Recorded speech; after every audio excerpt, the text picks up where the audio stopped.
So it should not come as a surprise to anyone that I am a Trekkie. I'm a big-time Trek nerd. Big time. I first got into Star Trek, like really into Star Trek, back when I was in middle school, because my two closest friends, including my best friend, were very into it. And it was just that right time, Next Gen was hitting its stride, becoming kind of classic television around that time.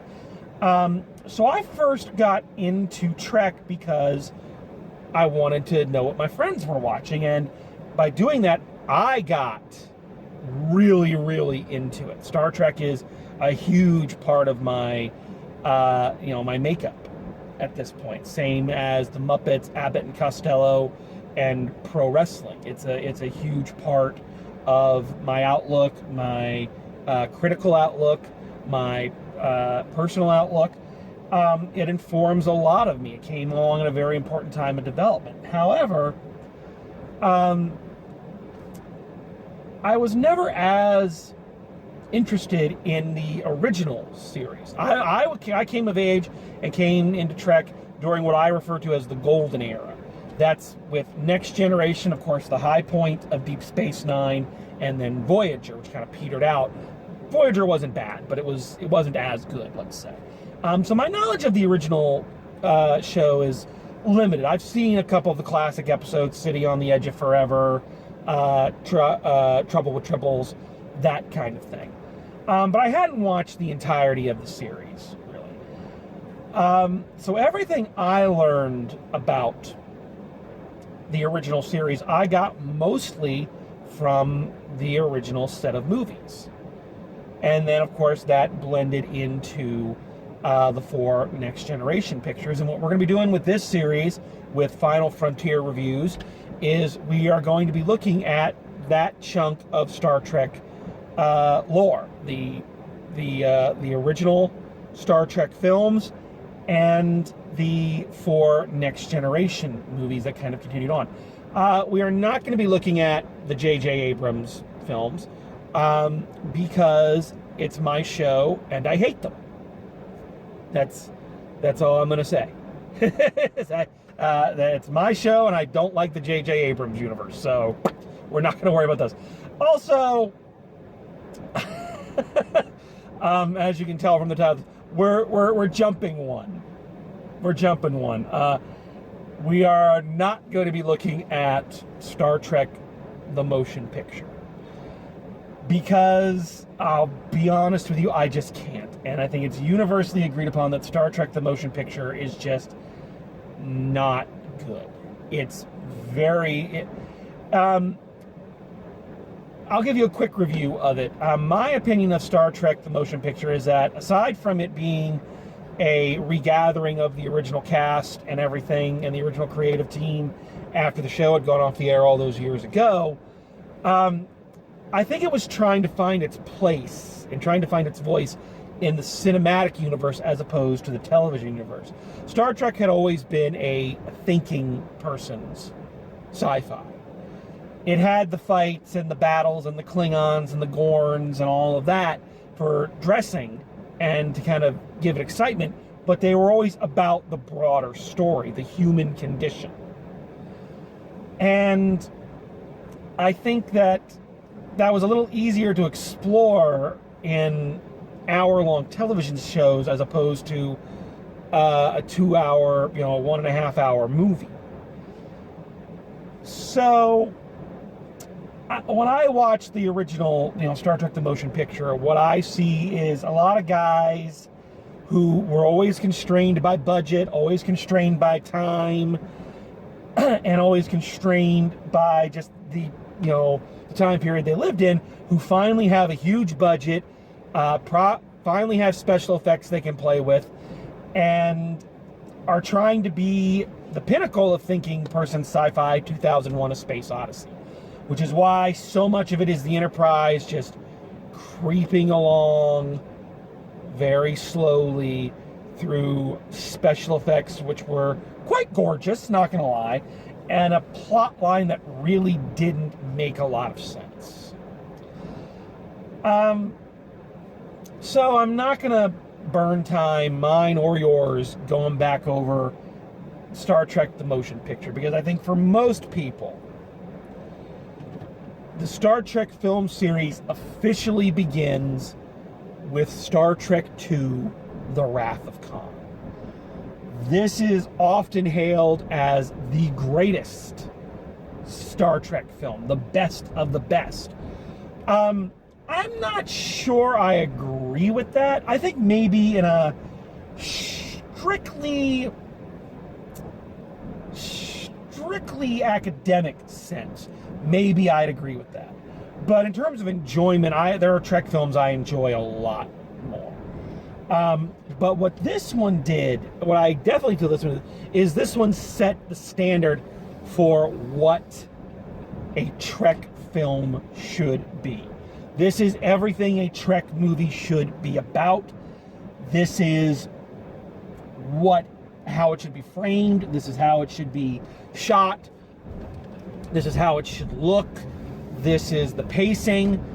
It set the bar. I think other films kind of went past it, but it set the bar for this is how you do a Trek movie. You also got to understand, as we start talking about this movie, is that the Star Trek movies, especially the first two, had a very difficult job. They were not only trying to adapt a television series to the movies, something which has not really been done all that often. Even now, you don't see a lot of films that are sprung off of long-running television shows. It just doesn't happen that much. You get one every so often. You get a Downton Abbey is the only one that comes to mind right now. I'm sure there are others, but that's the only one that jumps into my head. So that's not only that, but the show had been off the air for a number of years, for a decade at least, before they did Star Trek the motion picture. So you had to not only carry on the legacy from the show and carry on the continuity, you had to reintroduce it not just to the established fans and live up to their expectations. And as we all know, Star Trek and science fiction fans are the easiest people on the planet to please. Of course, this was before the internet, so they didn't have to hear the whining. But they also had to make them appealing to a new audience and had to bring new people into the fold. Which is why I think we start with Wrath of Khan, because Wrath of Khan is almost a complete reboot, a soft reboot of the film series. It had the first one, but they kind of said, okay, we got that out of our systems. Now we really got to follow up. So this one serves not only as a reintroduction to the Star Trek universe, a reintroduction for the classic fans who had been with the series from the beginning, and a way in for new fans who had never heard of any of this. And that is when you consider how many balls that is, and how many things you need to keep in the air, and how easily, as we've seen, it is for something like that to completely blow up in your face. Yes, Wrath of Khan is nothing short of a masterpiece. And I think a great deal of the success of this film has got to go down to the director, Nicholas Meyer, who, when he was given the assignment of directing Star Trek II and coming up with a story for Star Trek II, he did something that I feel a lot of directors and writers these days don't do. He went back and rewatched the original series, all of it, and picked out the strong points, the things he wanted to keep, the things that he felt needed to be there, and then said, okay, these are the things that we need to push forward a little bit. And he did this by focusing in primarily on the relationship, the friendship of Kirk, Spock, and McCoy, which is the cornerstone of the show and is now going to be the cornerstone of these next 5 films.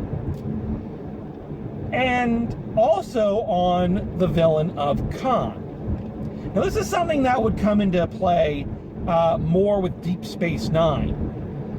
The original Star Trek and Star Trek The Next Generation to a certain extent. You gotta remember this is way back before serialized television. Things were made to be run out of order. They were made to be to syndication. They were made to be in reruns. And when something's made to do that, they don't want to worry too much about continuity or recurring characters or recurring plot themes. It was self-contained, one-off episodes. Now, obviously, The Next Generation broke that a little bit, but you can, because I have, you can go and watch The Next Generation, you can go watch Voyager, you can go watch the original, out of order, and it really doesn't do much. There's some story threads and storylines you do need to be aware of, but on the whole, not a lot. So one of the things you find based on that structure is that what the Enterprise does is it shows up, there's a problem, they solve the immediate problem, and I stress immediate, and then they take off and leave whatever planet they came to, just said, okay, we've liberated you now, have fun figuring that shit out. And it wasn't until Deep Space Nine where the creators of Trek said, well, our characters are stationary. So that means that the things that they do, they can't just walk away from and go off to the next adventure. It has long-running implications. So what I'm getting at with this very long rundown of the Star Trek universe is director Nicholas Meyer saw this episode, Space Seed, where the Enterprise encounters Khan Sung, I believe that's his name, played by Ricardo Montalban, a genetically enhanced human from the then distant future of 1996, our old future. Genetically enhanced human who tried to take over the world and was exiled into space in suspended animation. They wake him up. He tries to take over the Enterprise, fails, of course. His stunt double and Kirk's stunt double get into a pretty laughable fight, and then they maroon him on a planet where he says he's going to rebuild his empire. And Nicholas Meyer says, well, what the hell happened there? What happened to that guy? And built the story for this movie on what happens when your sins come back to bite you in the ass. So right there, using a link to the classic television show, and an obscure one, really, he made that link for the new fans. However, again, I was not a fan of the original. I'd never seen it when I watched this movie the first time, and yet I still got everything that was going on. This film knew enough to say, okay, here's the tidbits for the diehard fans, but it's accessible to new fans. This is a practice that the Marvel Cinematic Universe would perfect decades later. If you're a dedicated fan, you're picking up on the little clues and the Easter eggs. But if not, you can still watch any of the Marvel films and enjoy them at face value. And that's hard to do. Plus, now again, talking about setting up the mold for a Star Trek movie, this one of Star Trek to me, again, it's the thinking person's sci-fi. I think that is the primary difference between Star Wars and Star Trek. It's not a bad difference, it's just a difference. Star Wars is balls to the wall, action adventure, here we go, blow this shit up, what's our strategy? Shoot shit, that's kind of it. That's not a bad thing, that's not a criticism, it's just a statement. Star Trek has always been more about the strategy, the thinking. And that's why it's fascinating, I think, why this film stands out in the Star Trek pantheon and in the greater sci-fi pantheon, is that for an action film and a film about revenge, the action is fairly tempered to a couple of really well done space battles. The action comes from the counter move. Khan does this, Kirk does this. Kirk goes here, Khan goes there. you always hear the slang term, it's a game of cat and mouse. Well, that's exactly what this is. The showdown between Kirk and Khan is more mental. His genetically enhanced intellect versus Kirk's lifetime of experience, and which is going to come out on top. And also Kirk's kind of just basic personality traits of not liking to lose and his guile and whatnot. I think this film also had, again, the other thing this film focuses on is what the director Meyer felt was one of the linchpins of the show, and that is the friendship and camaraderie between Kirk, Spock, and McCoy. And I think it really goes into things that, they try to do with Star Wars, but people got pissed at. Where are these guys in their life at this point? I probably could have gone. Where are they at this stage in their careers? Kirk's an admiral. He's off the Enterprise. He's, working a desk. Spock is training not the next generation, but a next generation of Starfleet officer. Chekhov's a first officer on another ship. So the family is kind of scattered about a little bit. Kirk is dealing with what I can only assume is a midlife crisis. I'm not sure how old he actually is in this film. I'm going to assume 40s, maybe going into his 50s. I don't know. But he is starting to get that feeling that a lot of people around that time of life start to get, is that feeling of I'm old. The glory years are kind of behind me. I don't have a lot to offer. Could my life have been different? Kind of questioning those things, and not in a morose, mopey kind of way. At least I never felt it, but in a sensible form of self-reflection. Does he still have it? Does he still have, what it takes to be, who he has to be to defeat this long-running enemy? There are constant metaphors and symbolism of death and rebirth, the life from lifelessness that is the Genesis plot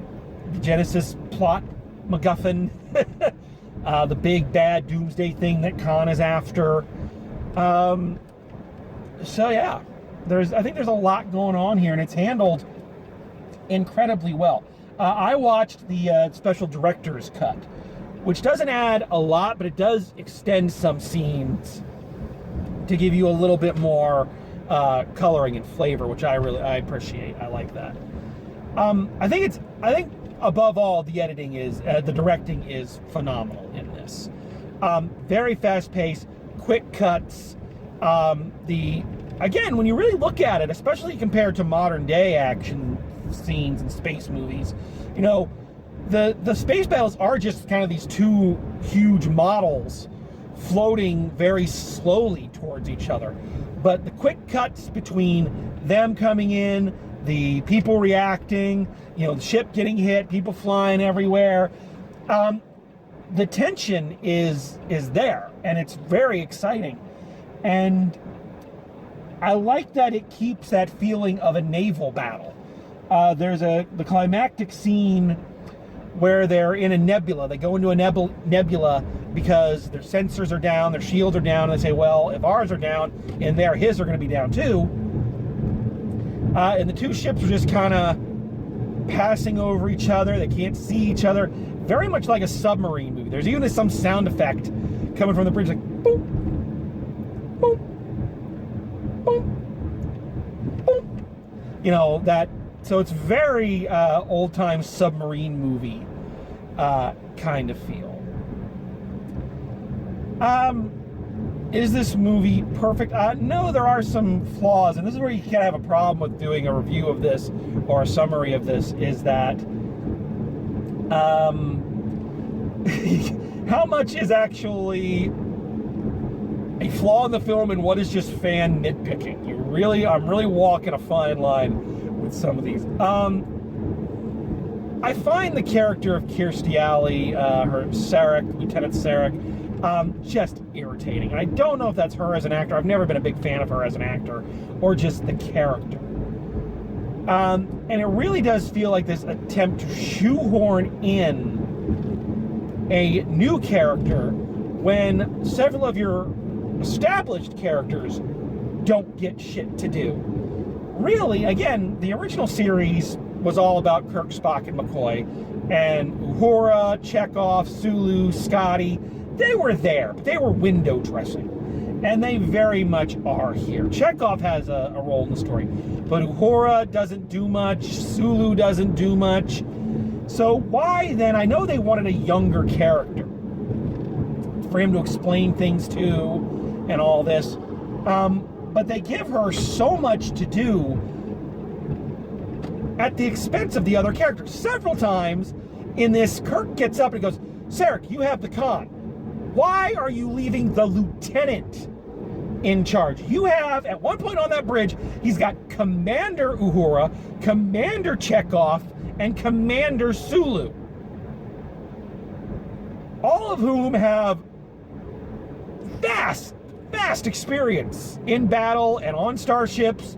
Chekhov was a fucking first officer. In this movie, he was a first officer on another ship. Why is he not in charge? Why are you putting this lieutenant in charge of everything?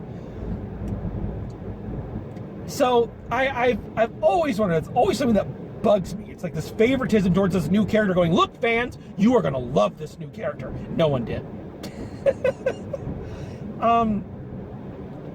On that, I'm also a little unclear as to the rank and position of some of these people. So the whole crux of the story is that Spock is now captain of the Enterprise, and he's taking it out on a training mission with some cadets. So you would believe that'd be kids who are still in Starfleet or Starfleet Academy who have not graduated. They're cadets. Okay, fine and dandy. And then of course they get caught in this, so you have to you have a really experienced core crew and a really inexperienced undercrew, so that's the drama. Okay, cool. So why then is Saavik a lieutenant in on this trainee cruise? How the hell did that work? I mean, I guess it's possible that she graduated from Starfleet Academy and yet went through the first couple years of her career and became a lieutenant without ever actually going on a starship. I know there are people in the Navy who can do that and never actually go out on a boat. It's rare, but it happens. But you're a fucking lieutenant. Why are you in with the cadets? So yeah, little things like that. And again, I'm not sure how much of that is nitpick. But on the whole, this is a great movie, and it deserves the praise it gets. Question I always have is, why is Khan viewed as this great villain? Because I think there are way better villains in the Star Trek universe. But Khan is always listed as one of the top, and I don't quite understand that. From a strictly story point of view, but from an overall point of view, I do. Khan, first of all, played by Ricardo Montalban, who is just bringing all the charisma to it. He is having a grand time, and you can tell. Khan is a Shakespearean villain, and I like that he is a Shakespearean villain. Not just in the grand gestures and the grand attitude, but in his flaws. He is not a one-dimensional villain. He is presented as one, but the performance and the writing show that he is more than that he is a Macbeth. He is a Hamlet. He is a person so consumed with revenge or so consumed with this one goal that it blinds him to everything else and literally is his undoing. And you see that throughout the performance. I know it's a joke to rag on Shatner. I've done it before, but honestly, I think he's given a pretty good performance here. As are Spock and McCoy. And really, you can't talk about Star Trek II, you can't talk about Wrath of Khan without that scene. without the scene. If you've never seen it before, you need to go watch it. You probably already know what I'm talking about. But, yeah, this is the film. And this is the film that had the balls to kill off the most popular character from the show. Now, despite, from what I've heard, and you hear conflicting reports, is that they didn't know if they were going to get another sequel.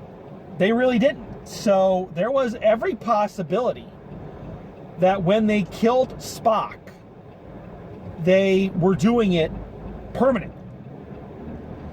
But they also had the foresight, and we're going to see that not a lot of series that we're going to cover on this show have that foresight of saying, yeah, but what if we do?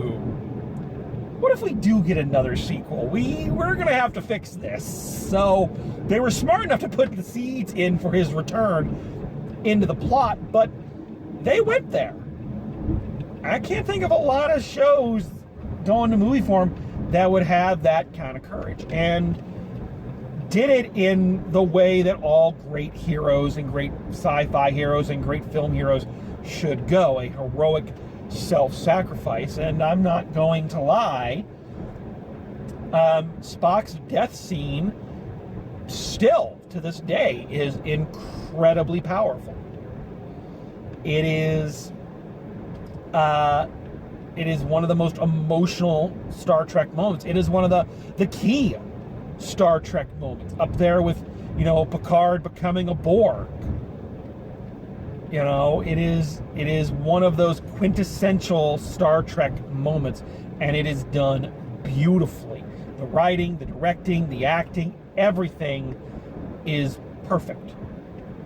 And it's why it makes that moment so strong. And I think this is also a part of why it makes Khan such a great villain. Khan is a great villain in the same way the Joker is a great villain, is that, at least for this moment in time, if we're looking at this as a single entity film, Khan wins.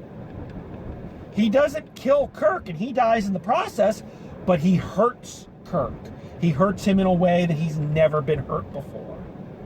And I think that's why Khan is often viewed as one of the greatest villains, is because he fucking wins. This film is also very clear on the image of the Star Trek family. It's a subtext that runs through it. Family is something that runs through the Star Trek universe a lot, and this idea of a surrogate family, that the people you serve with become your family. And you see that a lot in the visual shorthand of this movie. A lot of the shots that Nicholas Meyer does are family photos.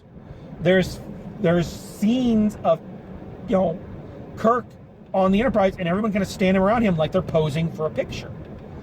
But they do the same thing with Khan and his people, because Khan's people are his family. They are people who have pledged loyalty to him and look at him as a god or a father or whatever.